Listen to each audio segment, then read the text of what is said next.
Assalamualaikum warahmatullahi wabarakatuh.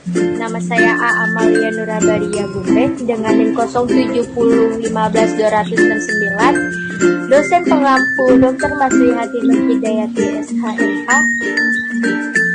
Mata kuliah pengantar tentang hukum Universitas Al-Azhar Indonesia.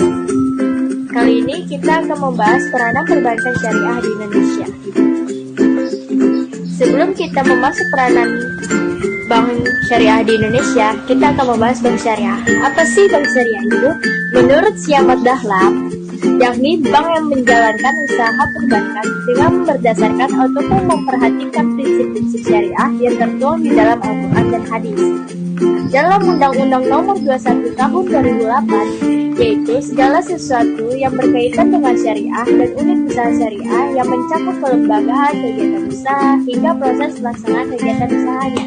Jadi, bank syariah itu lembaga perbankan yang dijalankan sesuai syariahnya, mengutamakan sistem bagi hasil, sistem sewa, dan sistem jual beli tanpa menggunakan sistem riba sama sekali.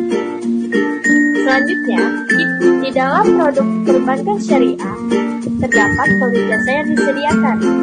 Di antaranya ada dua, yaitu jasa peminjam dana dan jasa penyimpan dana. Di dalam jasa peminjam dana terdapat 1. Mudharabah, perjanjian di antara penyedia modal dengan pengusaha. 2. Musyarakah, joint venture. 3. Murabahah, yaitu penyaluran dana dalam bentuk jual beli. 4. Takaful, yaitu asuransi. Di dalam jasa penyimpanan dana ada dua, yaitu kuliah, jasa penitipan dan deposit. Mudharabah, yaitu nasabah menyimpan dana di bank dalam kurun waktu tertentu. Kita akan membahas fungsi perbankan syariah. Di antaranya 1. Memberikan pelayanan jasa bank yang dilakukan oleh antar bank syariah seperti transfer antar bank dalam kota maupun luar kota. 2. Penghimpunan dana yang dilakukan dengan cara menawarkan jasa seperti tabungan, deposito berjangka, giro, maupun penerimaan dana sesuai dengan syariah Islam. 3. Penyalur dana, yaitu menyalurkan dana kembali ke masyarakat dalam bentuk pemberian kredit dan bentuk lainnya. Nah, kali ini kita akan membahas hukum perbankan syariah di Indonesia. Di Indonesia, perkembangan syariah dimulai dengan berdirinya Bank Muamalat pada tahun 1992. Perangkat hukumnya pada mulanya mengacu pada Undang-Undang Nomor 7 Tahun 1992 tentang perbankan. Dalam pasal 5 ayat 3 PP Nomor 70 Tahun 1992 tentang Bank Umum pun hanya disebutkan frasa bank umum yang beroperasi berdasarkan prinsip bagi hasil, dan di penjelasannya disebut bank berdasarkan prinsip bagi hasil.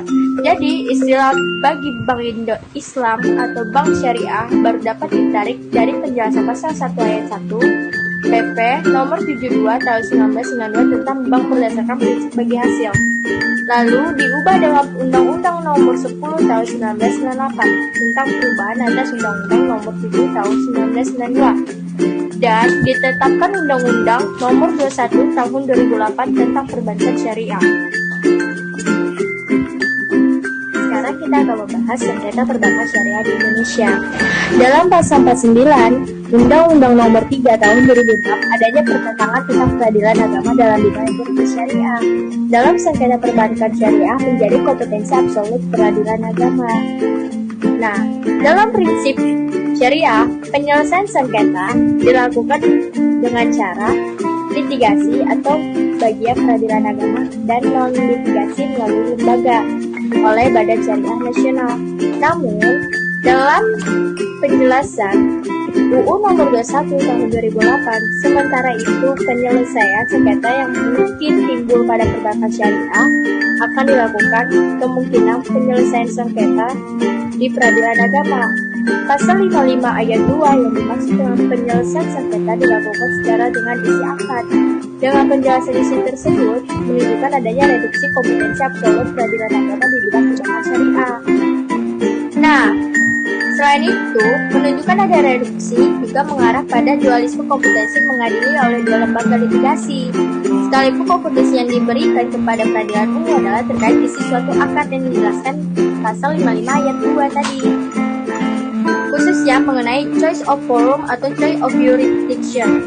Adanya choice of forum dalam penyelesaian sengketa perbankan syariah menunjukkan inkonsistensi pembentukan undang-undang dalam merumuskan hukum atau aturan hukum. Jadi gitu. Sekarang kita masuk ke peranan perbankan di Indonesia. Hadirnya bank syariah masyarakat muslim di dunia telah membawa angin segar dalam dunia ekonomi, sekaligus menjawab keresahan masyarakat atas dampak yang ditimbulkan oleh sistem bunga pada perbankan konvensional. Terlepas apakah bunga bank termasuk riba yang diharapkan atau tidak, di mana hal itu masih menjadi perdebatan antara para ilmuwan Islam. Undang-Undang Perbankan Syariah Nomor 21 Tahun 2008 secara filosofi juridis telah memenuhi tuntutan rasa keadilan dan kepastian hukum. Pencari keadilan terutama menyangkut transaksi bisnis ekonomi syariah.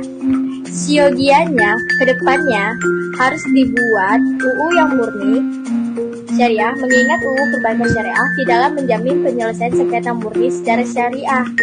Perlu diperhatikan bahwa penyelesaian sengketa secara syariah akan menjamin dan menimbulkan kepercayaan dan ketertarikan secara total oleh para nasabah dan pengguna jasa perbankan syariah. Nah, cukup sekian dari materi yang saya bisa sampaikan. Bila kiranya ada salah atau kurang dalam penyampaian saya ucapkan mohon maaf sebesar-besarnya. Sekian dan terima kasih. Assalamualaikum warahmatullahi wabarakatuh.